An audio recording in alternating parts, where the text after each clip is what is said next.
Bismillahirrahmanirrahim. Assalamualaikum warahmatullahi wabarakatuh.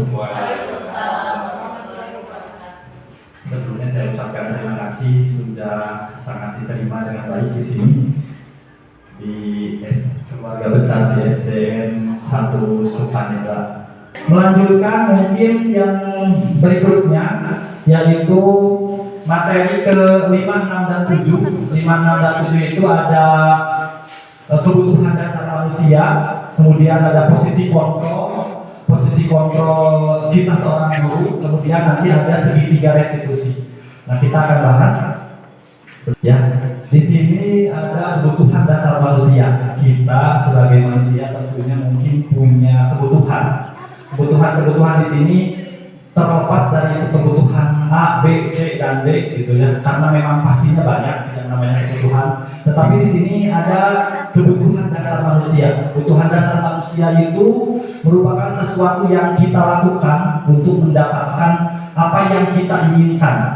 Seluruh tindakan yang kita lakukan memiliki tujuan, semua usaha terbaik dan yang kita lakukan agar kebutuhan dasar kita terpenuhi dengan baik. Nah, kebutuhan ini mungkin bisa yang selalu kita melekat dalam kehidupan sehari-hari. Nah, ada 5 kebutuhan dasar yang kami rangkum. Yang pertama ada kebutuhan bertahan hidup. Seperti apakah kebutuhan bertahan hidup itu? Nah, kebutuhan bertahan hidup yang lebih tepatnya yang memang menyangkut diri kita sendiri. Salah satunya makanan, pakaian, tempat tinggal, jadi sandang, pangan, papan. Kemudian keamanan, merasa diri kita itu harus aman. Misalkan kita berangkat dari rumah ke sekolah, itu kita harus punya rasa aman. Ya, alhamdulillah kalau misalkan kita di tempat yang sekarang kita tinggal, tempatnya yang aman, beda dengan saudara-saudara kita di negara Palestina. Mungkin kalau keluar rumah pastinya akan merasa ketakutan, itu beda lagi. Ya, rasa aman dan kesehatan, itu kesehatan termasuk ke dalam kebutuhan untuk bertahan hidup. Jelas ya Bapak Ibu, karena kita diberi kesehatan, salah satunya ya bertujuan supaya kita salah satunya bisa bertahan hidup, ya tentunya dengan ditambah dengan kebutuhan-kebutuhan yang lainnya. Kemudian kebutuhan kasih sayang dan rasa ingin diterima.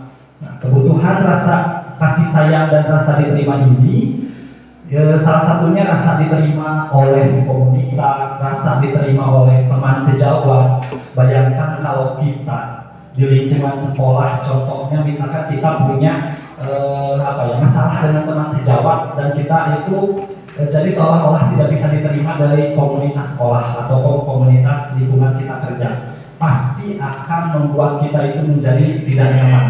Bekerja juga mungkin akan menjadi tidak 100% menjiwai gitu ya.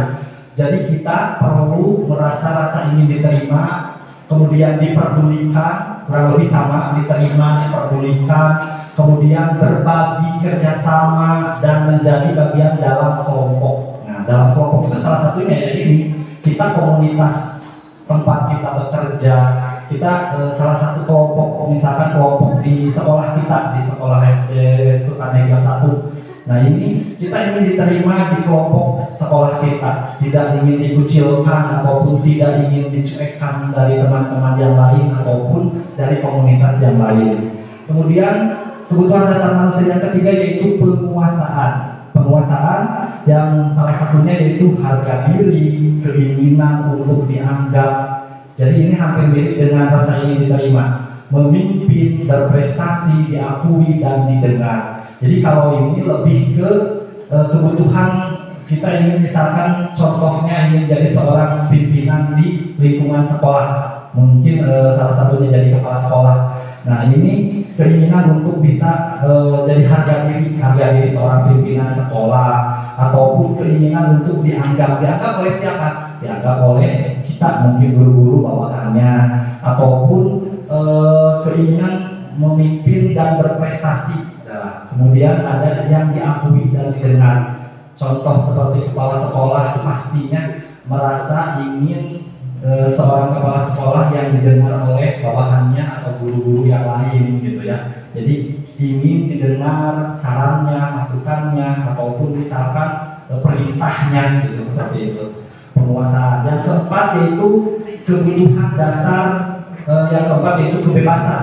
Kebebasan di sini kita ingin hidup mandiri, ya mandiri, memiliki pilihan, kemudian mencoba hal baru dan mampu mengendalikan arah dirinya. Ini yang saya rasakan pada saat ini. Apa ya? Seperti kemarin saya bekerja, ya tadi yang sudah saya ceritakan, bekerja di yayasan 14 tahun dan harus pindah sekolah. Ini salah satu yang saya rasakan, yaitu ingin mencoba hal baru, keluar dari zona nyaman. Itu salah satu yang saya rasakan, atau mengendalikan arah dirinya itu seperti apa ini saya yang akan dibawa sampai ke depannya gitu. Jadi saya mengambil pilihan mengikuti kemarin tes P3K dan alhamdulillah mungkin pada Allah rezekinya seperti itu, dan ya seperti halnya membaru lagi gitu. Jadi hal-hal yang memang belum pernah saya temui di sekolah lama, masuk ke sekolah lingkungan baru, banyak hal-hal yang cukup merasa saya aneh dan kaget gitu. Tapi ya itu pilihan hidup saya seperti itu. Kemudian kebutuhan dasar manusia yang berikutnya yaitu kesenangan. Nah ini bermain, humor, ya, kemudian antusias dan tertawa. Ini lebih ke kita itu yang mempunyai jiwa humoris, ingin bermain ataupun tertawa, antusias, ataupun misalkan kegiatan-kegiatannya bisa jadi ini kalau kesenangan piknik ataupun kegiatan-kegiatan di alam terbuka yang memang membuat hati kita itu menjadi senang dan keluar dari kegiatan-kegiatan kepenatan, kegiatan sehari-hari gitu ya. Jadi salah satunya seperti itu. Jadi ini ada 5 kebutuhan dasar manusia yang memang perlu kita tahu ataupun perlu kita resapi bersama untuk nanti bisa kita bawa ke kegiatan kita di kelas supaya kita menjadi pribadi yang lebih baik lagi tentunya kalau kita sebagai seorang pendidik. Dilanjut ya Bapak Ibu. Nah, kemudian ada posisi kontrol guru. Nah, ini mungkin yang harus kita resapi juga ataupun harus kita pahami. Kita sebagai seorang guru, ya, ada di posisi mana nih kira-kira ya Bapak Ibu? Yang pertama, posisi penghukum. Nah, posisi penghukum nanti dijelaskan. Di situ ada gambarnya Bapak Guru yang sedang membawa kayak penggaris gitu ya. Nah, nempel gitu, tapi kalau zaman sekarang nggak ada ya, tidak boleh. Kemudian pembuat merasa bersalah.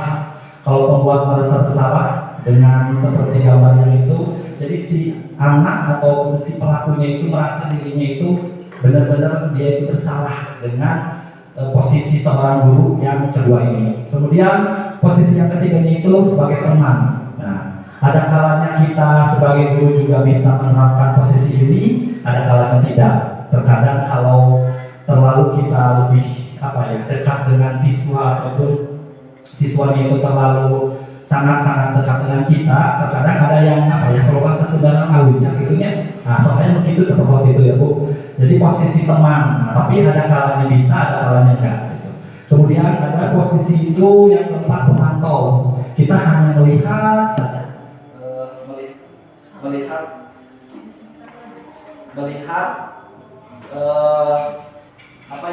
siswa kita melakukan sebuah kesalahan, tapi kita hanya memantaunya, hanya melihatnya tanpa memperdulikannya, lebih tepatnya seperti itu. Yang kelimanya posisi manajer. Nah, ini yang lebih disarankan ini. Posisi manajer itu lebih tepatnya misalkan kita sebagai kepala sekolahnya, bisa jadi seperti itu.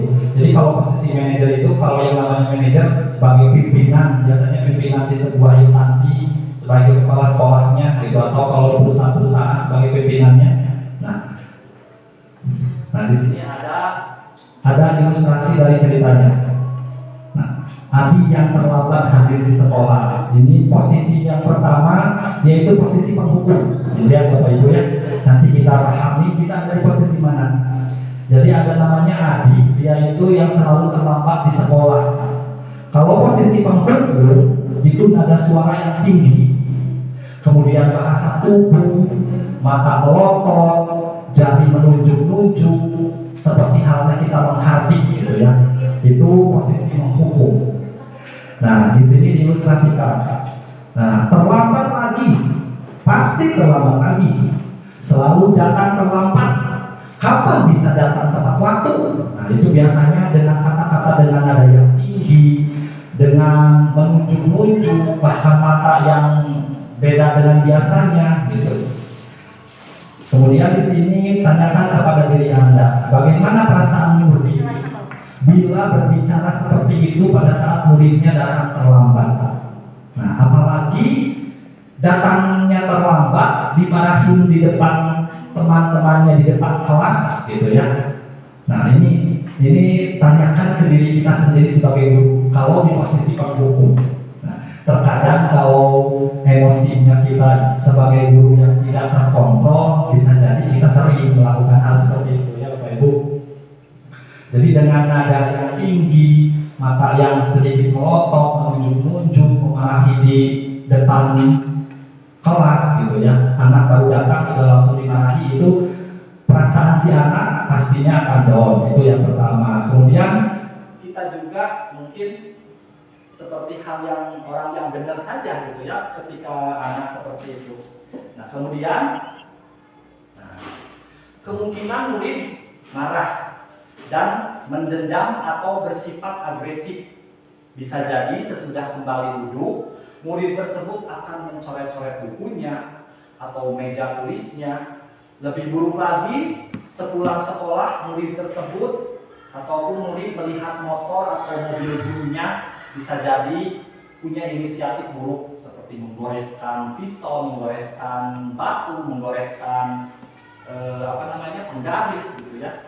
Nah, ini mungkin kita sering nonton kejadian ataupun anak yang seperti pembunuhan anak yang mengancam gurunya di luar jam.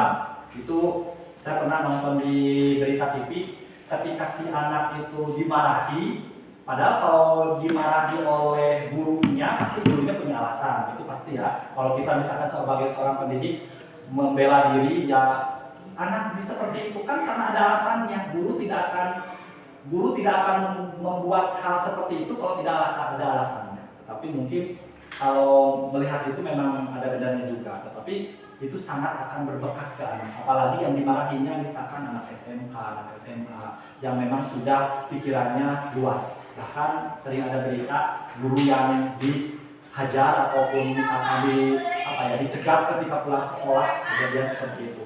Nah, ini bisa jadi kasusnya seperti ini.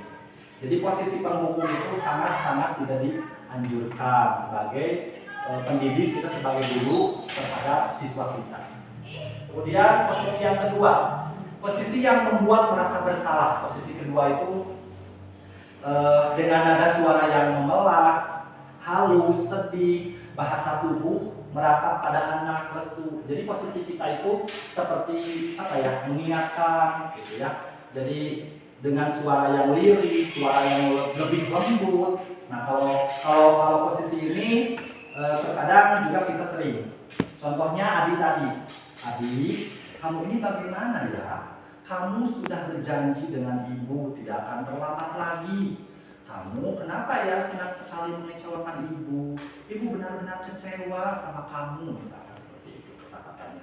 Ini pasti si anak kalau memang terbuka hatinya, kalau memang hatinya ingin merasa dirinya menjadi lebih baik lagi, pasti akan berbekas juga. Nah, bagaimana perasaan murid bila ditegur seperti cara ini?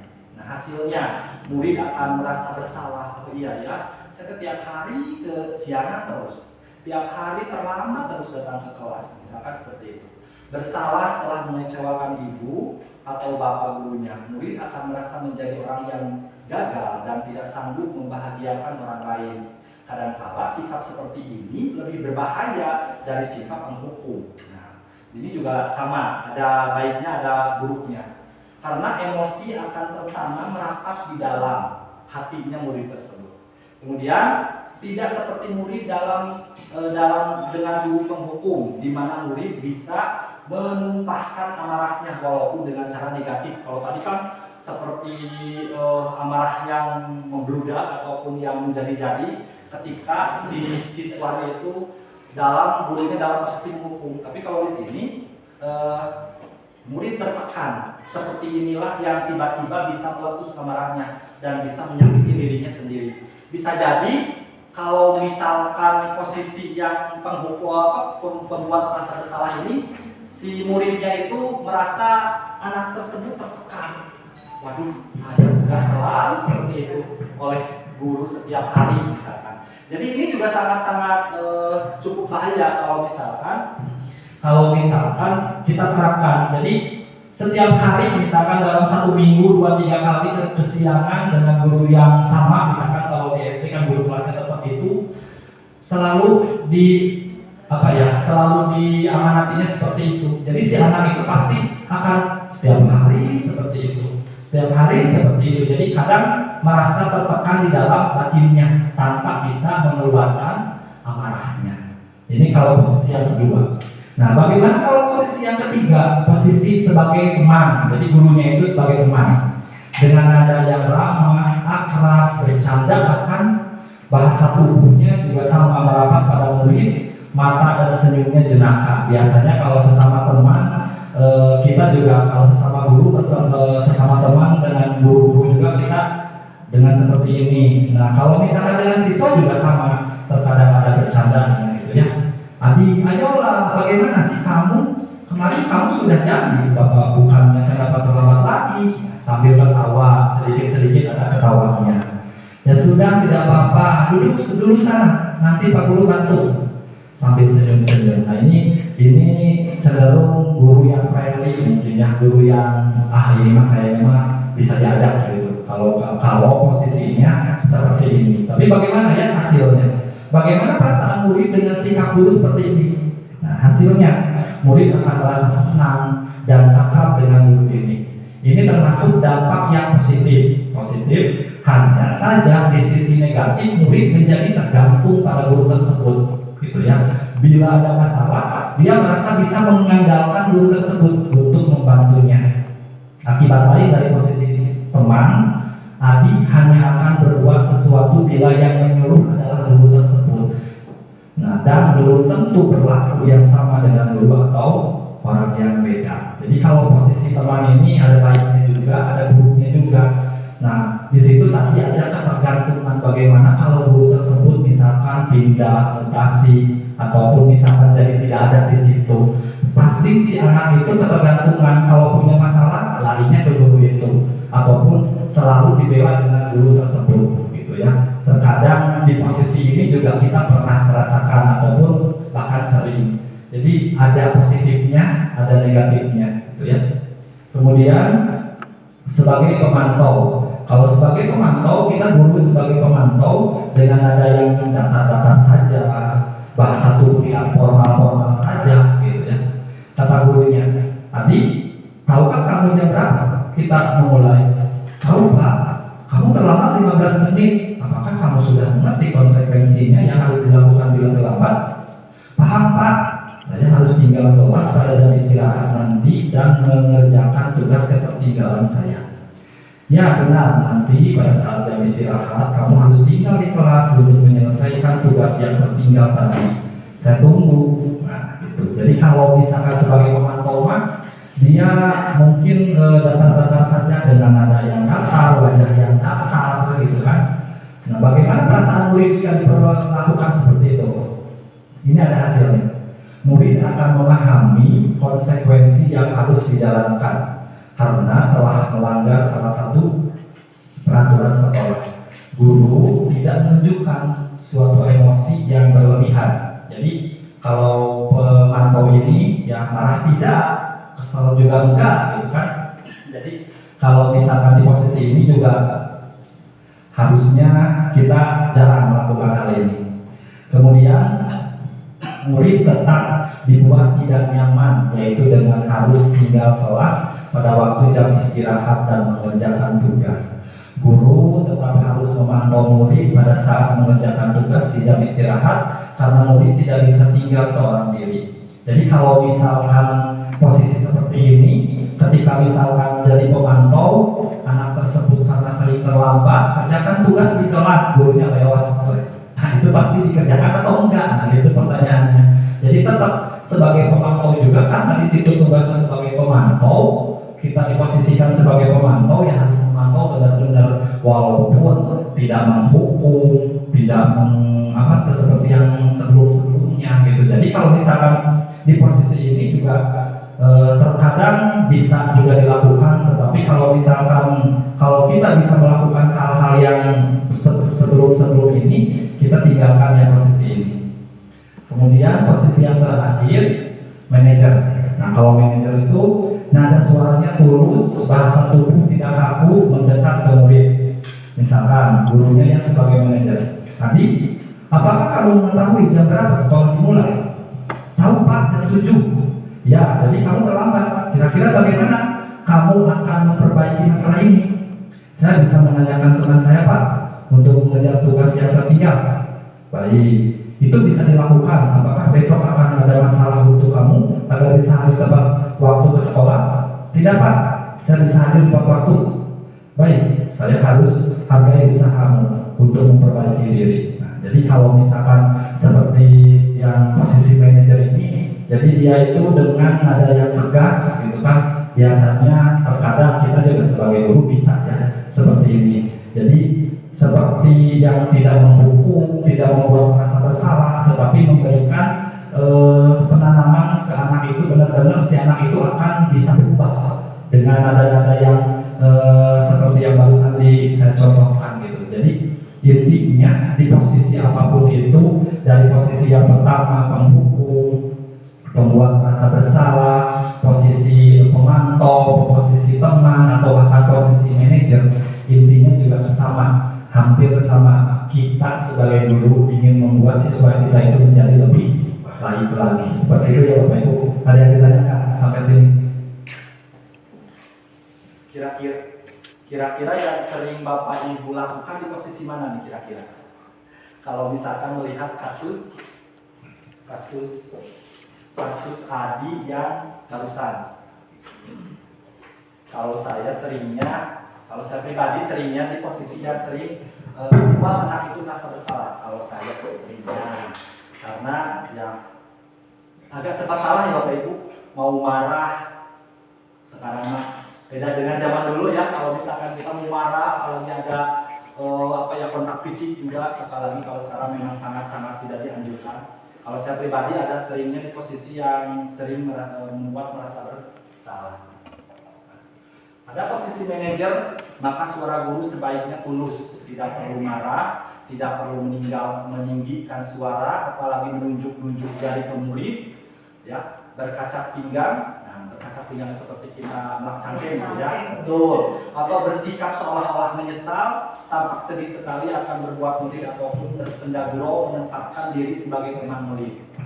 Fokus ada pada murid, bukan untuk membahagiakan guru atau orang tua.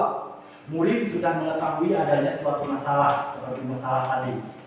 Nah, dan sesuatu perlu terjadi. Bila guru mengambil posisi pemantau, guru akan melihat apa konsekuensinya, apa peraturannya. Namun pada posisi manajer, guru akan mengembalikan tanggung jawab pada murid untuk mencari jalan keluar permasalahannya, tentu dengan bimbingan guru. Jadi di posisi apapun yang tadi saya bicarakan atau tadi saya utarakan, sebetulnya terkadang ada baiknya, ada buruknya. Seperti halnya kita bisa menyikapi kasus anak di dalam kelas itu. Saya percaya Bapak Ibu guru kita semua juga percaya bahwa yang lebih menguasai kondisi kelas itu kita sendiri, ya Bapak Ibu, seperti tadi. Nah, selanjutnya contoh lain penerapan 5 posisi kontrol. Kalau posisi kontrol penghukum biasanya berdiri dengan sebelah kaki di depan kelas. Tapi tidak seperti itu juga mungkin ya. Ini mah versi saya mungkin. Kalau versinya Bapak Ibu bisa jadi beda. Kalau posisi penghukum tadi, misalkan kita datang anak ke kelas dengan terlambat, kita sudah langsung di depan kelas. Ada gitu ya. Masih ada mungkin ditemukan kasus seorang guru yang seperti itu. Kemudian kalau pembuat merasa bersalah, nah kesekian kalinya ibu sudah ingatkan, kamu senang ya melihat ibu terus-menerus bertindak seperti ini. Jadi seolah-olah terkadang mungkin kalau posisi yang membuat merasa bersalah, anak itu Kalau yang cuek, acuh tak acuh, biarin lah. Saya setiap hari juga sering kesiangan, kadang ada yang seperti itu anaknya. Kalau misalkan anaknya memang tidak punya niat untuk bisa memperbaiki diri, terkadang kalau bahasa Sunda ngahanakeun gitu, terus-terusan aja kesiangan seperti itu. Kemudian kalau posisi teman di sini, ayo dong kamu kerjakan tugasnya, nanti kalau sudah selesai kita main game. Nah, ada posisi seperti itu. Ya, mungkin ini di posisi anak yang mungkin senang main game. Nah, jadi diiming-imingi bisa main game bareng dengan gurunya. Nah, itu pasti si anak itu akan antusias.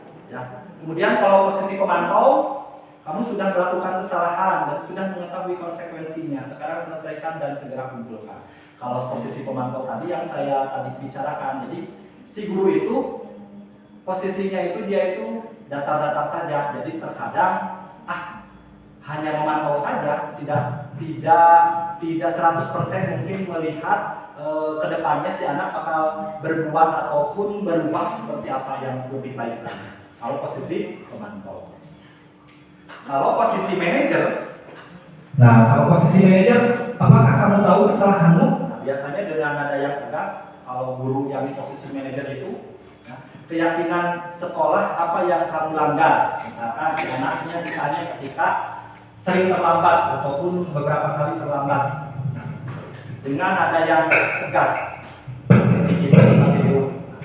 Dan apa yang akan kamu lakukan untuk menyelesaikannya? Biasanya dengan bahasa-bahasa yang to the point. Biasanya kalau posisi seorang guru yang berposisi sebagai manajer. Nah, coba ya, ini ada sedikit kuis nih buat Bapak Ibu semuanya.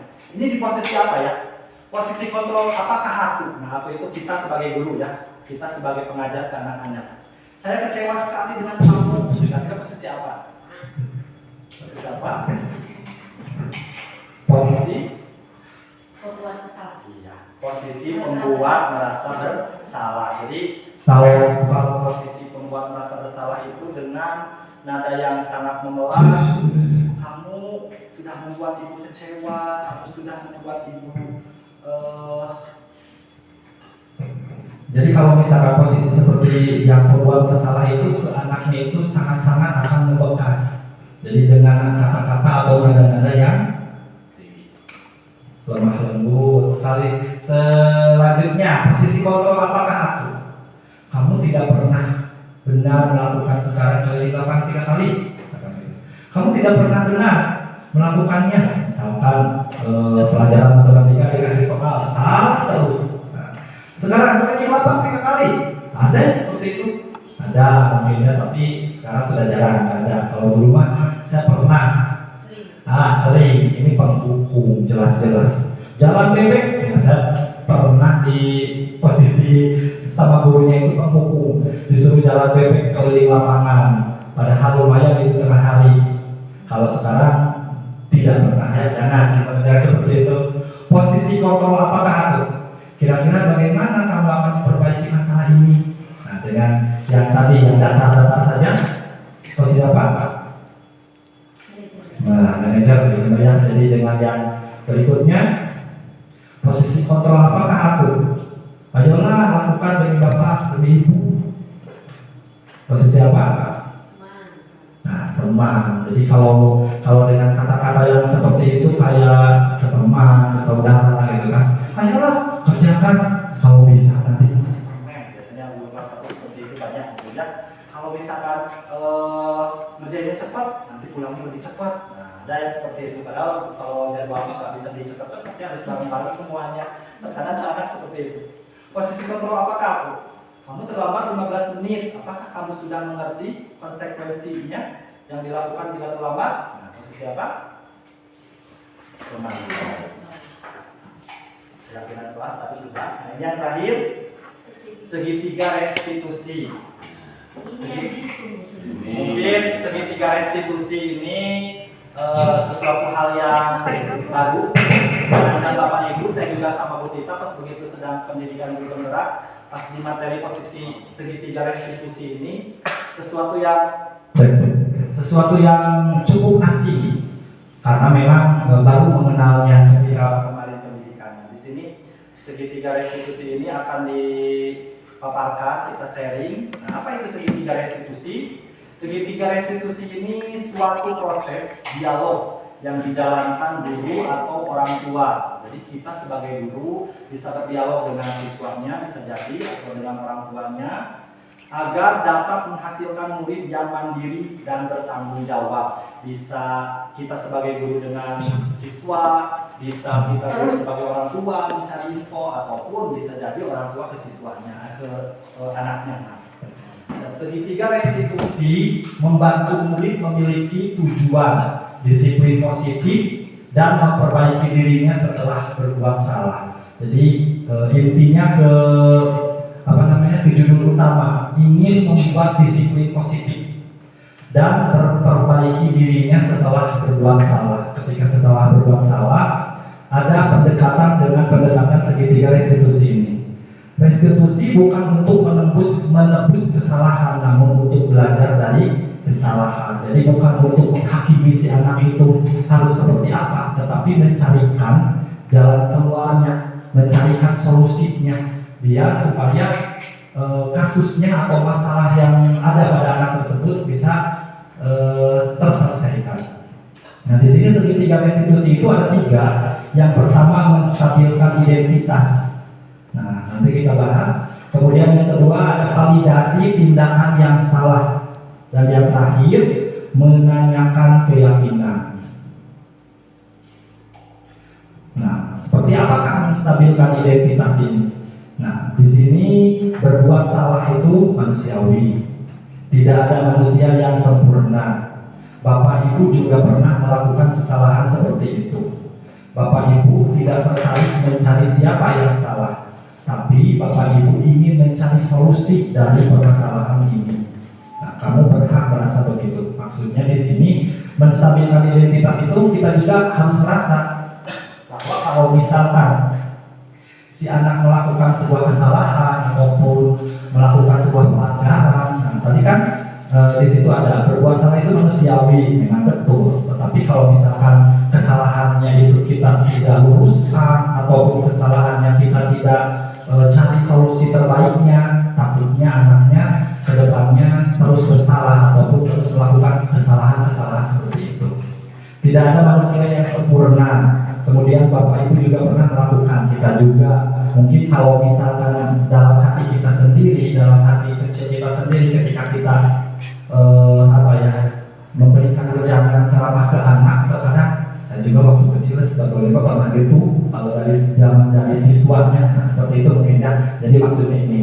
Kemudian Bapak Ibu juga tidak tertarik mencari siapa yang salah, tetapi Bapak Ibu ingin mencari solusi dari permasalahan ini. Kamu berhak merasa begitu, maksudnya ya karena hal seperti itu nanti kita maksud validasi tindakan yang salahnya kita divalidkan, dicarikan solusinya.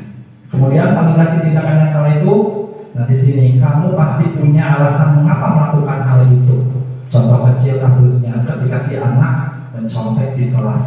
Nah pasti kenapa kamu bisa sampai mau mencontek ataupun bahkan mencontek, punya niat mencontek ketika ulangan. Nah seperti itu ya. Jadi validasi tindakan yang salah itu kita memvalidasi ke anak, bertanya kenapa kamu terlambat datang terus ke sekolah.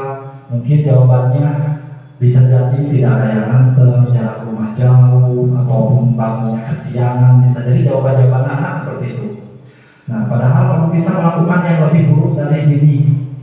Kamu patut bangga pada dirimu sendiri karena kamu telah melindungi sesuatu yang penting buatmu. Maksudnya ya si anak itu mungkin bisa jadi ataupun gurunya memvalidasi tindakan yang salah ini karena anak itu punya alasan-alasan kenapa kamu mencontek. Nah, mungkin alasan-alasan yang anak utarakan itu di sini bisa jadi masuk akal ataupun bisa jadi tidak masuk akal. Terkadang ada anak-anak zaman sekarang mungkin sudah pintar berargumen, tidak menghafal contohnya, ataupun bangunnya kesiangan, ataupun tidak ada buku tulisnya, atau tidak ada buku LKS-nya, mungkin seperti itu.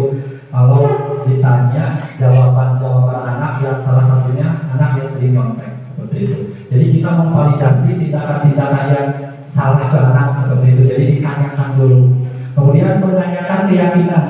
Apa keyakinan kelas kita? Nah, tadi ada hubungannya dengan yang materi pertama. Jadi contohnya mencontek, dilarang mencontek ataupun dan sebagainya. Jadi ini kita validkan ataupun kita sambungkan dengan keyakinan kelas yang tadi sudah disepakati. Nilai-nilai apa yang kita telah sepakati? Nah ini nilai-nilai apa? Masuk ke keyakinan kelas juga sama, menanyakan keyakinan ke anak. Seperti apa gambaran kelas yang ideal menurut kamu? Kamu mau jadi orang yang seperti apa? Jadi kalau misalkan setelah dicarikan solusinya, kita yakinkan ke anak apakah tindakan seperti sering mencontek ataupun tindakan yang sering terlambat apakah akan terulang lagi ataupun akan bisa berubah. Nah itu jadi kita harus benar-benar meyakinkan ke diri anak itu. Nah seperti mencarikan solusi-solusinya dan kita carikan keyakinannya. Nah mungkin yang materi-materi tadi sudah saya sampaikan, mungkin cukup dari materi ke-4, ke-5, dan ke-6, ke-5, ke-6, dan ke-7. Mungkin barangkali ada yang ingin ditanyakan dari Bapak Ibu yang sudah mengikuti pemaparan dari saya. Dipersilakan.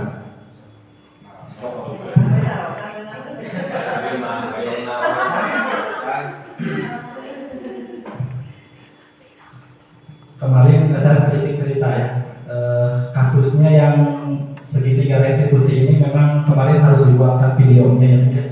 Jadi seolah-olah si anak itu memang punya salah, walaupun kemarin itu saya ambil contohnya itu anak kelas 6 karena saya di SD Pak Miguel itu memang cukup dekat dengan anak kelas 6. Kemudian anak kelas 6 sudah mulai gampang diajak ngobrol. Pas ketika latihan sedang mau ikut perpisahan, dibuat videonya, mungkin berita juga sama di sini. Nah, si anak itu agak kaget ketika saya, ayo anak-anak kita bikin video itu yang Pak Bos itu mau buat video tentang segitiga restitusi. Jadi ada kasusnya itu anak yang sering mencontek sama anak yang sering terlambat. Anak juga sebelum diberi agak kaget. Kenapa Pak Bos bikin video ini untuk pelajaran apa? Nyatanya untuk pelajaran mereka, bukan ini untuk tugas saya, gitu ya, tugas Pak Bos untuk kegiatan ini. Jadi memang si anak itu dibuatkan seperti hal yang memang benar-benar dia kesiangan, kemudian divideokan, kemudian diajak ngobrol sampai segitiga restitusi ini dipenuhi. Jadi dari mulai anak kenapa sering terlambat, kenapa sering mencontek, ataupun alasannya apa kenapa sering terlambat dan sering mencontek, kemudian ditanyakan lagi keyakinan dan solusi yang si anak itu harus bisa berubah seperti itu. Jadi memang keyakinan kelas dari awal yang tadi dulu kita sampaikan itu perlu dicapai ataupun perlu disepakati di dalam kelas. Gitu. Jadi kalau misalkan si anak sering mencontek ataupun sering terlambat, kalau dia ingat ke keyakinan kelas ataupun bahkan ke peraturan kelasnya sendiri, bisa jadi akan sadar dengan sendirinya tanpa kita melakukan pendekatan segitiga restitusi. Tapi mungkin bisa jadi hanya sebagian kecil yang ingat keyakinan kelas tersebut. Makanya tugas kita sebagai pendidik pengajar selalu terus mengingatkan bagaimana supaya si anak itu paham atau tahu posisinya untuk selalu belajar di kelas dengan baik dan nyaman seperti itu. Mungkin itu sedikit cerita saya. Mungkin kalau ada yang bertanya, kalau tidak ada bertanya dicukupkan, atau kalau ada yang bertanya Bu Dewi? Cukup? Siap menanggapi Pak. Tadi dalam segitiga restitusi itu ada 3 tahapannya. Bagaimana boleh tidak misalkan melaksanakan itu cuma 2 tahapan? 2 tahapannya, misalkan yang mana? Ya, misalkan yang nggak kelihatan. Menstabilkan identitas, validasi tindakan yang salah, menanyakan keyakinan. Nah, itu yang satu, yang kedua. Oh, yang kedua. Terima kasih. Itu aja Pak. Iya. Terima kasih Bapak, pertanyaannya mungkin saya sedikit ulas lagi. Bagaimana kalau dalam segitiga restitusi ini hanya 1 atau 2 yang bisa tercapai tahapan itu? Nah, kalau menurut saya pribadi ya, ini kalau versi saya, sepertinya kalau tiga-tiganya bisa terlaksanakan itu akan sangat ideal. Tetapi saya percaya kita sebagai guru tentunya tahu bagaimana cara menyikapi atau mencarikan solusi untuk siswa kita. Bagaimana supaya kita bisa mencerdaskan ataupun membuat siswa kita menjadi lebih baik lagi.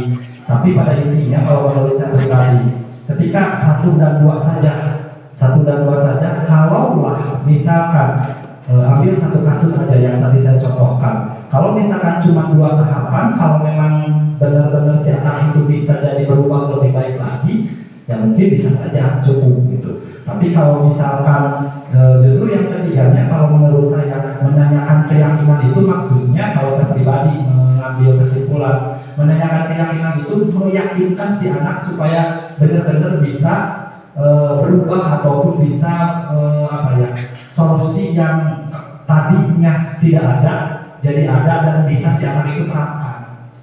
Tapi kembali lagi ke bagaimana kemampuan kita sebagai guru. Kalau misalkan tadi kata Bapak hanya 2 saja dan itu bisa membuat si anak jadi lebih baik ataupun ada solusi-solusi yang memang sudah terselesaikan, itu mungkin sah-sah saja. Seperti itu mungkin Pak. Terima kasih. Ada lagi Pak? Kalau tidak ada mungkin saya tutup. Terima kasih. Mohon maaf atas kekurangannya. Akhirul kalam. Assalamualaikum warahmatullahi wabarakatuh. Kita kembalikan lagi ke Bapak Pengajar acara.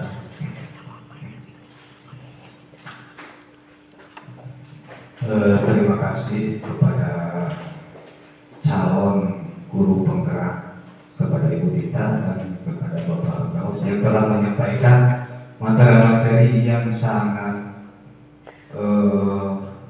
menginspirasi untuk kita menjadi seorang pengajar itu menjadi lebih baik lagi, yang mudah-mudahan bisa diterapkan, bukan mudah-mudahan ini harus diterapkan oleh kita di Sukanekro, khusus di sekolah SDN 1 Sukanekro. Dan mungkin untuk beliau juga kita doakan mudah-mudahan dalam pelaksanaan kegiatan guru penggerak ini, mudah-mudahan khusus untuk Pak Gaus dan Bu Tita, mudah-mudahan dilancarkan, dimudahkan sampai lulus nanti, supaya kita bisa diterapkan ilmu-ilmunya di SDN 1 Sukanekro. Mungkin segitu dari saya. Dicukupkan saja. Billahi taufiq wal hidayah. Wassalamualaikum warahmatullahi wabarakatuh.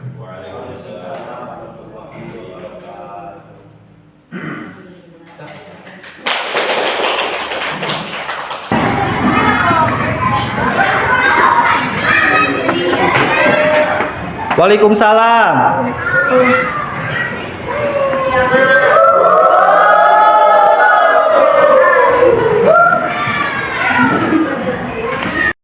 Selamat pagi Sahdan. Barusan sudah istirahat, sudah jajan. Pak Gaus memanggil ke sini, ke Sahdan, tahu gak maksudnya apa? Tadi Pak Gaus lihat Pak Sahdan masuk pagi-pagi, kesiangan dan lebih dari waktu yang sudah ditentukan, dengan datang yang tergesa-gesa, duduk di kelas juga dengan sedikit menghela nafas kayak yang capek. Sepertinya memang dari rumah terburu-buru dan datangnya masih tetap kesiangan seperti hari-hari sebelumnya. Benar ya? Kenapa bisa sampai kesiangan? Oh, bangunnya kesiangan. Terus tadi malam mengerjakan apa aja atau mengerjakan tugas-tugas sekolah? Begadang sampai larut malam gitu, sambil nonton HP biasanya ya. Nah, itu sesuatu yang baik atau yang jelek kira-kira menurut Sahdan? Pak Gaus memanggil Sahdan ke sini bukan mencari siapa yang salah atau menyalahkan Sahdan, tetapi mencarikan solusi supaya bagaimana biar tidak kesiangan seperti tadi, ya. Kira-kira menurut Sahdan kalau misalkan bisa datang ke kelas tidak kesiangan ataupun misalkan bisa tepat waktu masuk ke kelas, seperti apa kira-kira solusinya? Pasang alarm di HP, ya. Kemudian selain itu juga Tidak kelihatan. Nah, itu tahu ya. Tidak begadang, kemudian memasang alarm di HP dia bisa bangun subuh ya. Jadi kalau misalkan bangunnya tepat waktu ataupun bangunnya subuh-subuh, bisa kita leluasa untuk masuk ke kelas tanpa kesiangan gitu ya. Nah, itu solusi yang sangat baik, solusi yang bagus biar nanti bisa diterapkan sama sakdang di hari-hari selanjutnya ya. Nanti kalau datang ke kelas biasanya sama teman-temannya juga kadang suka ada yang mengejek ya, kesiangan seperti itu. Sama Pak Guru juga sama Bu Guru suka diomelin. Jadi biar bisa ke kelasnya tidak kesiangan ataupun tidak terlambat lagi, sakdang harus bisa memanage waktu seperti tadi, pasang alarm, kemudian malam-malam juga tidak begadang. Kalau anak sekolah maksimal jam 9 sudah harus tidur ya. Jadi biar besok masuk ke kelas fresh, badannya seger seperti itu ya. Terima kasih ya. Oke, jadi bekerja sama dengan pihak sekolah atau Bapak Guru dengan baik ya. Oke, belajar yang semangat. Terima kasih. Silakan, boleh.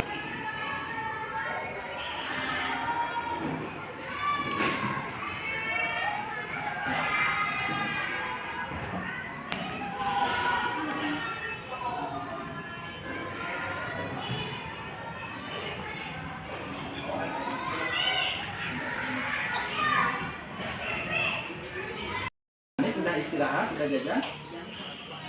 Hanif, tahu kenapa Pak Gaus memanggil Hanif ke sini? Tadi ketika sedang ulangan, ketika sedang di kelas, Bapak lihat Hanif seperti terlihat menyontek punya temennya, melihat jawaban dari teman yang ada di sebelah Hanif. Benar ya? Kenapa Hanif melakukan hal yang seperti ini? Agos di sini bukan ingin mencari siapa yang salah, tetapi Agos mencarikan solusi untuk Hanif. Tahu kan kalau mencontek itu perbuatan yang kurang bagus atau tidak bagus? Kenapa bisa sampai mencontek? Kenapa bisa sampai melihat punya jawaban? Apakah Hanif memang tidak belajar tadi malam? Jadi kalau misalkan mau dapat nilai yang bagus, nah, sama Pak Gaus kan udah dikasih tahu ulangan hari ini, sudah dikasih tahu dari seminggu yang lalu. Harusnya Hanif bisa memaksimalkan untuk belajar tadi malam atau sebelum-sebelumnya supaya Hanif bisa mendapatkan nilai yang bagus. Paham ya maksud Pak Gaus? Jadi perbuatan yang seperti tadi itu jangan diulang lagi supaya nanti Hanif bisa dapat nilai yang bagus dengan hasil kerja keras sendiri. Seperti itu ya. Bisa dipahami maksud Pak Gaus. Jadi kalau misalkan nanti kedepannya ada ulangan ataupun ada seperti yang tadi, Hanif bisa dari jauh-jauh hari memaksimalkan belajar supaya mendapatkan nilai yang bagus. Seperti itu ya. Terima kasih ya. Jadi harus tetap semangat buat belajarnya ya.